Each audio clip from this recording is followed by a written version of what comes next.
on est au milieu de nulle part. Le bus a brûlé quoi. Vous vous rendez compte? Bah on n'a pas de bouffe. Il y avait des flammes.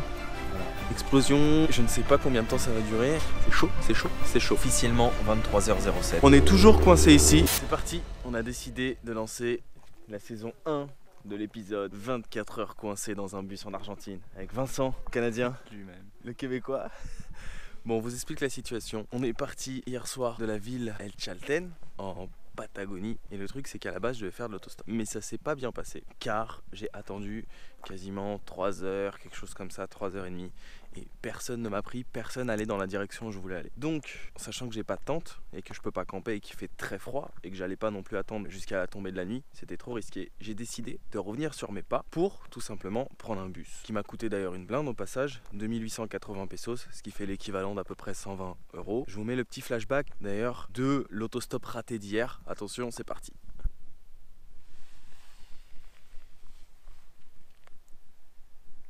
Bon. Là, faut se rendre à l'évidence qu'il y a vraiment personne et qu'il va falloir activer le plan B. Ça commence à faire beaucoup et je commence à me sentir un peu seul. Il y a une voiture qui arrive au loin. Ça faisait un petit bout de temps, tiens. Mais à mon avis, comme toutes les voitures, elle va tourner à gauche, direction El Chalten. Ouais, c'est ça. J'avais raison. Elle tourne à gauche. Salut! Ce sera pas pour cette fois. Bon, et ben la prochaine voiture qui va à El Chalten, j'essaye de monter avec. Je vais prendre le bus, je n'ai plus le choix. Il n'y a personne. C'est simple, je n'ai pas vu une seule voiture, pas une seule, aller dans cette direction. C'est fou, hein? Voilà, donc on est de retour, vous avez vu un peu comment ça s'est passé. Là, il est 7h du matin, on est parti hier soir à 21h50 si je ne m'abuse. Et on est coincé au milieu de nulle part avec un bus qui a pris feu. En fait, c'est pas la première fois que ça m'arrive, c'est la deuxième fois que je reste bloqué dans un bus. La première fois, on avait 5 heures de retard parce que le bus était tombé en panne.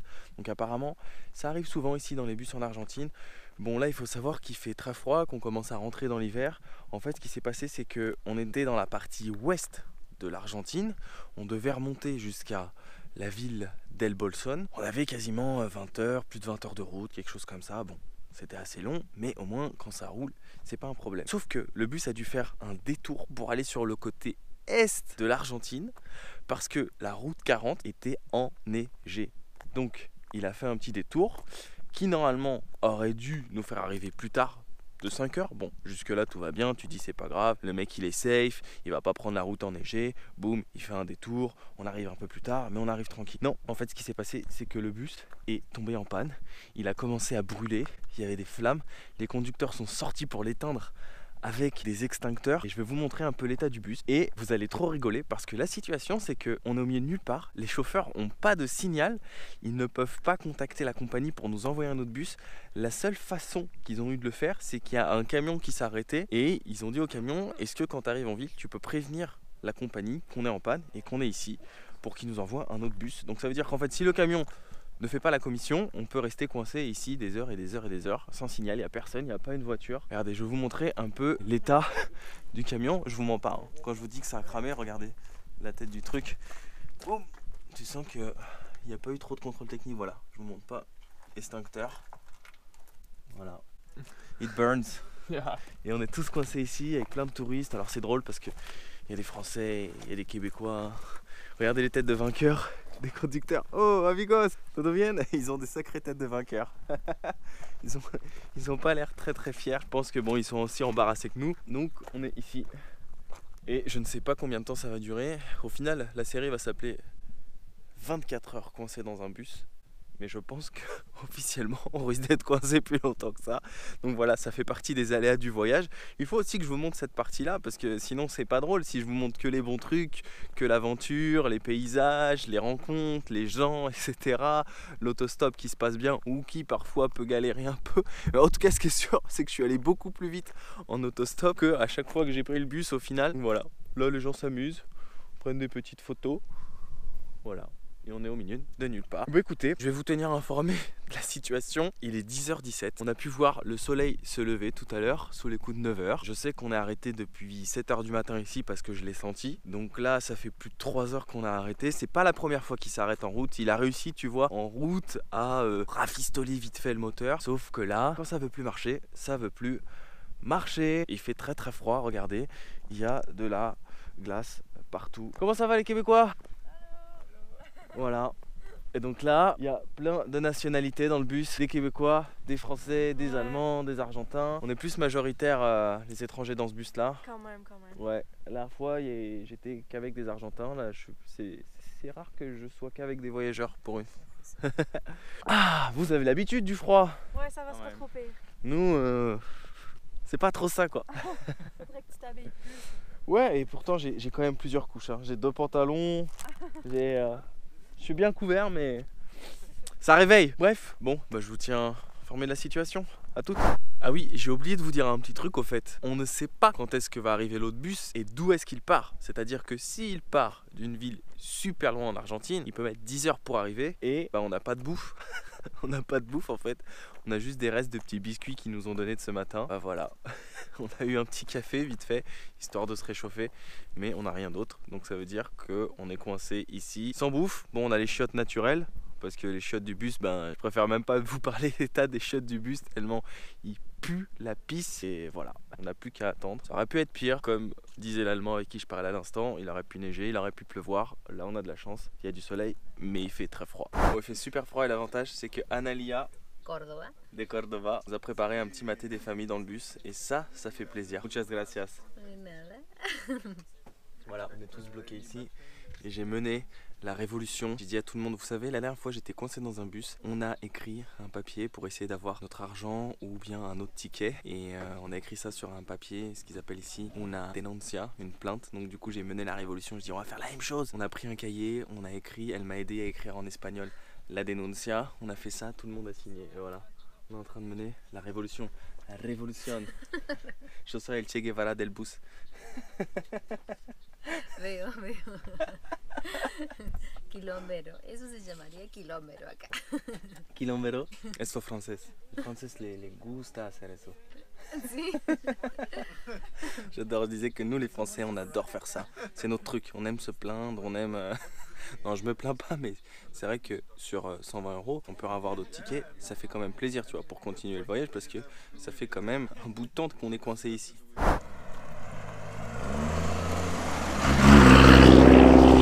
Bon, bah 1h30 plus tard, on est toujours coincé ici. Pas de nouvelles du bus qui doit venir nous récupérer. On sait pas du tout comment ça va se passer. On est toujours coincé ici. L'avantage, c'est que comparé au stop, je ne suis pas tout seul, donc je peux parler. Je me suis fait des potes du monde entier. Là, j'étais en train de parler avec des Américains, tout à l'heure avec une Argentine, après avec les Canadiens, les Québécois, etc., des Allemands. Voilà, il y a un mix un peu de toutes les nationalités dans le bus, donc ça fait plaisir. On peut parler en anglais, en français, en espagnol. Et là, c'est l'heure de la toilette du matin, car heureusement que j'ai une petite brosse à dents, tu vois, pour pouvoir garder quand même une certaine propreté, même en voyage. Et on a les toilettes, bien sûr, naturelles. Si ça c'est pas parfait. Alors là il y a quand même quelques camions qui passent hein. On n'est pas tout à fait seul maintenant. Mais bah, je sais pas qu'est-ce qui se passe quoi. S'ils ont continué à prévenir, je sais pas trop ce qui se passe. On n'a pas trop de choix, on est obligé d'attendre de toute façon. C'est drôle parce que je viens de me rendre compte d'un truc à l'instant. C'est que le bus est parti hier grosso modo à 10 h du soir. On était censé arriver ce soir à 7 h. Donc ça fait à peu près 19 h de bus. Plus les 5 heures de détour pour éviter la neige, ça fait 24 h. Donc normalement la série devrait s'appeler 24 heures coincées dans un bus. Mais en sachant qu'on est tombé en panne et qu'on attend toujours que l'autre bus vienne nous récupérer, on risque d'attendre plus de 30 heures. Mais c'est sûr qu'on va passer plus de 30 heures dans un bus. Le temps d'arriver en plus à El Bolson, je pense qu'à mon avis c'est un trajet de plus de 2 jours. Tranquille. Et attention, là c'est la pause déjeuner normalement. Il est quasiment midi et on n'a pas de bouffe. Heureusement il me reste un peu d'eau, quelques bananes et du pain d'hier, un petit peu de fromage, un œuf dur je crois. Non je crois que je l'ai mangé en plus, donc il reste plus grand chose. Ça va, j'ai pas très faim, je peux tenir, c'est pas le problème. Même si je dois jeûner 24 heures, c'est pas un souci. Il me reste je crois un petit gâteau, voilà, de quoi tenir. Mais c'est quand même assez drôle, c'est une situation assez cocasse. Bah, comme d'habitude, moi Je profite des toilettes naturelles qui me sont offertes et je vous donne rendez-vous tout à l'heure pour continuer à vous informer de la situation. Alors tout à l'heure, j'ai initié mes nouveaux amis québécois à la pétanque-pierre. Ça les a bien fait rigoler, tabarnak.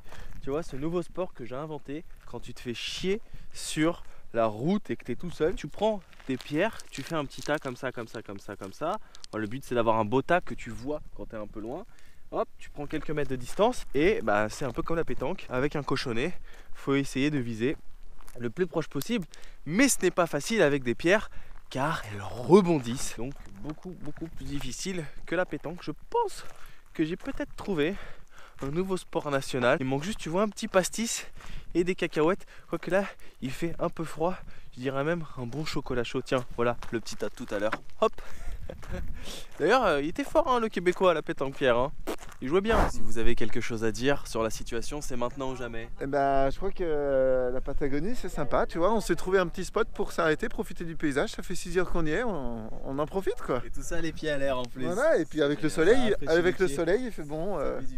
On est content, on a vu le lever du soleil, peut-être qu'on va voir le coucher de soleil. C'est possible, ouais. C'est possible. Ouais. C'est possible. Peut-être un jour, un autre bus arrivera, on changera, on ne sait pas. Mais ça fait déjà 6 heures qu'on attend. Il est 13h10 et on est coincé ici depuis 7h du matin. Donc c'est possible qu'on se fasse une pétanque-pierre, mais on n'a pas le pastis. C'est ça qui est dommage. D'habitude, j'ai toujours un truc à boire dans mon sac et là, j'ai plus rien quand je suis à sec. Je suis désolé. Attends, il y a peut-être les produits du bus là. On sait pas. Peut-être qu'il y a une plantation pas très loin de raisins, mais on n'est pas dans la partie de Mendoza. Ce serait bien. Mais il y a des camions qui passent, c'est ça le pire. Je sais pas, il n'y en a pas un qui fait une cargaison de fromage ou qui va livrer du fromage à Ushuaia, je sais pas. Du vin. Et en Argentine, il y a des pinards, ça se réchaufferait aussi. Ce serait cool. Moi je commence à avoir faim, donc ça va être l'heure de la pause déjeuner. Heureusement qu'il me reste quelques bananes, du pain et du fromage comme je vous ai dit tout à l'heure. C'est très sympa, il y a aussi des Français avec moi dans le bus. Donc ça permet de moins me sentir seul et de repratiquer un petit peu ma langue car je la pratique en vérité qu'avec vous sur les vidéos YouTube parce que la plupart du temps je suis avec des Argentins. Ça m'arrive de temps en temps de parler en anglais aussi avec d'autres personnes qui sont pas hispanophones. Après c'est le but du voyage, hein. Ça fait plaisir de repratiquer l'espagnol etc. C'est un peu aussi pour ça que je voyage, pour être vraiment bien dans la culture du pays dans lequel je voyage. Mais de temps en temps tu vois... reprendre un petit peu le français, ça fait plaisir et de partager des anecdotes avec d'autres personnes. Donc voilà, c'est plutôt sympa et on est coincé. Et depuis tout à l'heure, je vois des gens du bus qui sortent, qui font des allers, des retours, font un petit peu leur life parce qu'il n'y a que ça à faire en fait. Il n'y a rien d'autre à faire. On est là, on papote. Il faut prendre les choses à la légère. C'est comme ça, chaque chose est faite pour une raison comme on dit. Ça sert à rien de s'énerver ou quoi que ce soit. Il faut se dire qu'on est en Amérique du Sud et que ce sont des choses qui arrive, mais on croise les doigts surtout pour que le bus arrive avant la nuit. Je ne sais pas d'où est-ce qu'il arrive, je ne sais pas quand est-ce qu'il va arriver, je ne sais même pas s'il est en route, je l'espère, mais vraiment il faut qu'il arrive avant la nuit parce que sinon on risque de se les geler, mais de fou dans le bus. Déjà ce matin au réveil on se les gelait grave. En tout cas, si j'appelle ma vidéo 30 heures dans un bus, ça tourne mal, vous pourrez pas m'en vouloir parce que ça c'est pas du putaclic pour le coup. Le bus a brûlé quoi, vous vous rendez compte? Le bus a brûlé. Il aurait pu avoir une explosion, voilà il y a de l'essence etc. Donc c'est chaud. Heureusement pour le moment tout va pour le mieux dans le meilleur des mondes. Bref, je vous tiens au courant, pause déjeuner, je vais me relaxer un petit peu, hein. Je l'ai mérité. À toutes. On a eu un petit coup de chance, il y a les bomberos qui sont passés par ici, les pompiers qui sont là. Les bomberos, la fuerza de la... Policía de Santa Cruz. Ah, la policía. Bomberos es no para el fuego. Sí, ah, los bomberos dos. Y policía, somos personal policial. Ah, bomberos y policía, gracias. Sí. No, de nada, me alegro que haya sido un susto gracias. nada más, que no pasó a mayores. Así que bueno, a esperar el colectivo de relevo. Gracias, señor. Nos vemos. Ciao. Ciao. Voilà, ils passaient par là par hasard, ils se sont arrêtés, histoire de prendre un petit peu des nouvelles. Donc on a de la chance. Police et pompiers, ils font les deux à la fois ici, 2 en 1 en Argentine. On fait des économies. Bref, donc voilà, on est toujours coincé. Sauf que j'ai eu une petite nouvelle. Attention, c'est le flash info de la journée. Apparemment, le bus est parti. Ils ont eu un signal radio. Il devra arriver d'ici 2h30. Normalement, si tout va bien. Donc, on n'a plus que 2h30 à patienter. Je l'espère, je croise encore les doigts. C'est drôle parce que tu vois ici la police Ils sont vraiment tranquilles, surtout quand t'es un touriste, tu peux rigoler avec eux, faire des petites blagues, surtout dans les petits patelins ici, comme ça, un peu reculés des grosses villes. Je leur disais en rigolant avec les autres Français, on leur disait vous avez pas un petit peu de vin pour nous réchauffer, etc. Ou du Fernet. Ils disaient non, on a que de l'eau chaude pour le mater, etc. Donc voilà, ça c'est cool, c'est vraiment bonne ambiance je trouve, et ça fait vraiment plaisir. Vous voyez hein, comment il était avec moi, hyper sympa, etc. Il n'y avait pas de problème. Voilà. Et attention, après les pompiers policiers maintenant, on a le droit à la gendarmerie. La gendarmerie qui vient constater les dégâts. Donc voilà, on est toujours coincé. Il manque le petit coup de rouge quand même avec le sandwich, rôti. Attention, dégustation du meilleur sandwich de tous les sandwichs des autobus. Un pain rassis, sec comme pas possible, où tu peux t'étouffer limite avec. Quand tu manges, il y en a plus qui tombent, qui ouais. te retrouvent dans la bouche. Exactement. Dans ta bouche. Exactement. Un poulet qui n'a pas l'air d'être vraiment du poulet, qui est mélangé avec il y a du fromage avec. Des légumes, je sais pas trop, une couleur très reconditionné, très du légume reconditionné, ouais, j'ai l'impression. Exactement. Et un petit fromage. Mais quand t'as pas grand chose à manger, ça fait plaisir. Ça fait beaucoup. Ça fait beaucoup, ça fait toute la différence. Au soleil. La gendarmerie nous quitte. Salut les copains, n'oubliez pas d'apporter le Fernet et les glaçons et le coca. Pour la prochaine, ce serait plutôt sympa. Les chauffeurs sont toujours là. Ils faisaient pas les malins ce matin. Hein.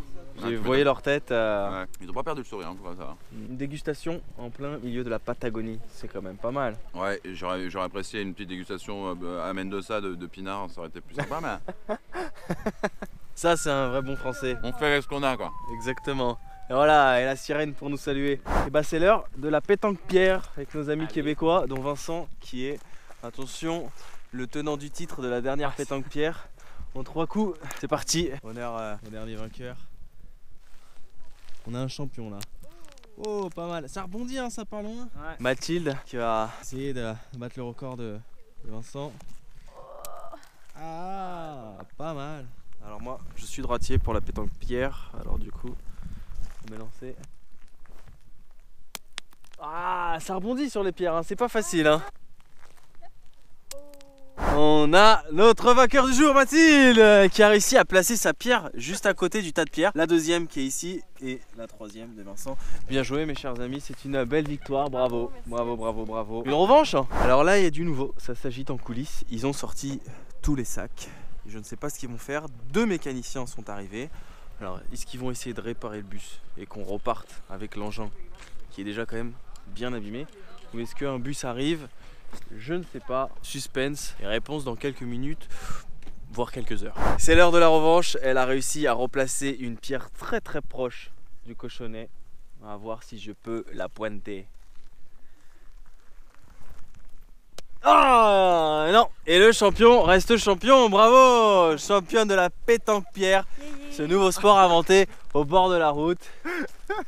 Faut vraiment s'ennuyer pour jouer à la pétanque pierre, mais c'est drôle.